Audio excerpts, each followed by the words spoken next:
Hello Smart Girls, it's Katie, and I'm going to be giving a tutorial on how to write and publish articles for Smart Girl Stories on WordPress. Don't worry, I'll be going step by step for any beginner. So yeah, let's get right into it. So first of all, you're going to want to log into the Smart Girl Stories WordPress page. Alrighty, so step number 2, once you get to this page, once you've logged in, you're going to want to access the post section. So what you want to do is you're going to want to go to the upper left and hit add new post. You're going to be welcomed to a blank post page. Step number 3, you're going to want to add your article title and the actual article itself. I'm going to be putting in an article I wrote about Title IX. If you already have your article typed out, you can just copy and paste it right into here. If you click on the different boxes, you can, or like sections of text, you can manipulate what's bolded, all of the basic text editor stuff. So step number 4, you're going to want to add images. So if you hover your cursor in between different text boxes, you're going to get this blue plus symbol. You're going to want to click that, hit image, and upload it from your computer. Step number 5, you're going to want to add a category and add tags. So if you scroll down on the right hand side, you're going to not pass it and find the categories tab and pick the categories that your article applies to. So if it's a STEM article, you're going to want to hit STEM, tips and tricks, pretty much anything that would apply to your article. So this article is raising awareness about what Title IX is and what it does. So I'm probably going to click on Smart Girl News, and then you're going to want to select a primary category. So I clicked Champions of Women's Rights.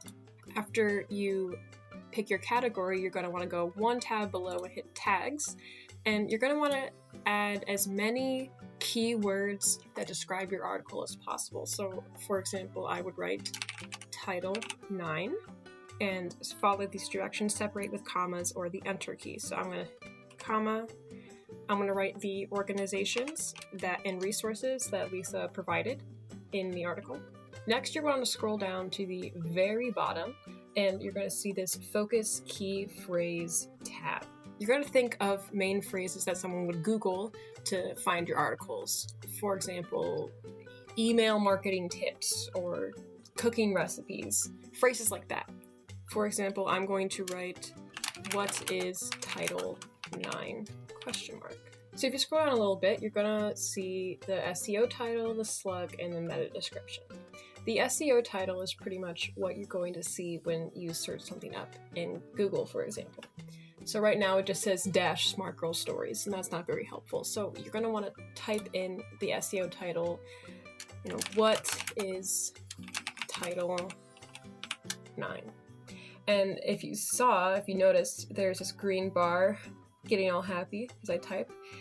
The greener it is, the happier the smiley is, the more user-friendly it is, the more people are likely to click on it. It's not too wordy.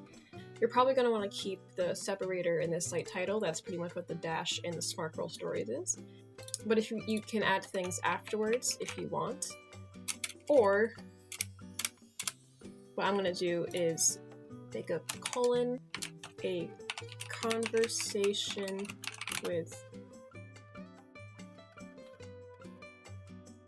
Next is your slug. So your slug is pretty much the part of the URL after your domain. So it's going to be short and relevant. Finally, you're going to want to add a meta description, which is pretty much the part that is right here when you search something up underneath the actual link that you click. It should be short and clear.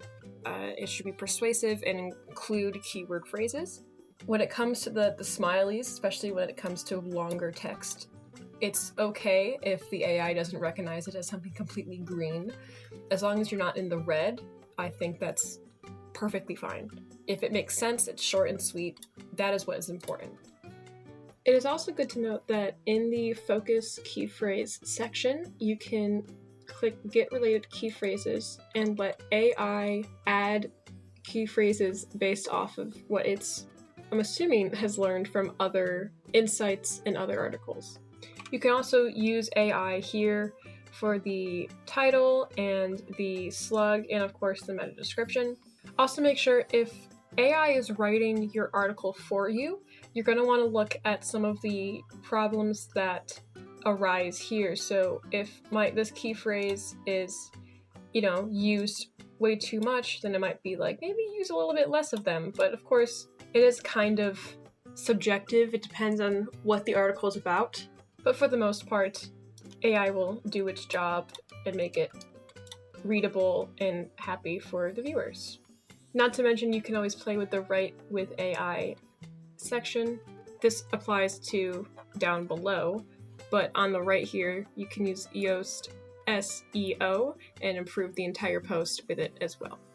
Now, if you want to add any internal links, what you're going to want to do is highlight any words. So if I have Evanesky here, and you're going to want to hit the link button.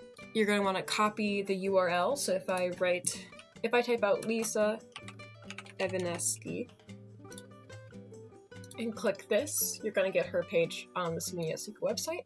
I'm going to copy this link, highlight the name Evanesky, and click the chain. And you're going to paste it right into here. I'm not going to add this because it's not part of it's irrelevant to my article. There are some other aspects on the right-hand side if you would like. Similar to like Word or Google Docs, you can have preset layouts. If you want to edit with sidebars, you can of course do that. A final tip before you're ready to submit, I would recommend reading your article out loud to yourself, so you know what it sounds like when someone reads it. Make sure that there's no grammar mistakes or spelling mistakes that for whatever reason maybe like AI isn't catching, or your word check isn't, your spell check isn't checking. So yeah, as a little bit of a recap, you're going to want to log in, hit add post. You're going to want to create your title and actually insert the article itself. You're going to want to add images. You're going to want to set tags, and you're going to want to edit your slug and template as you wish. You can even view what it would look like on a mobile device or a desktop device when someone searches this article. Finally, when you think you are all set, you can hit submit for review. It is now submitted for review.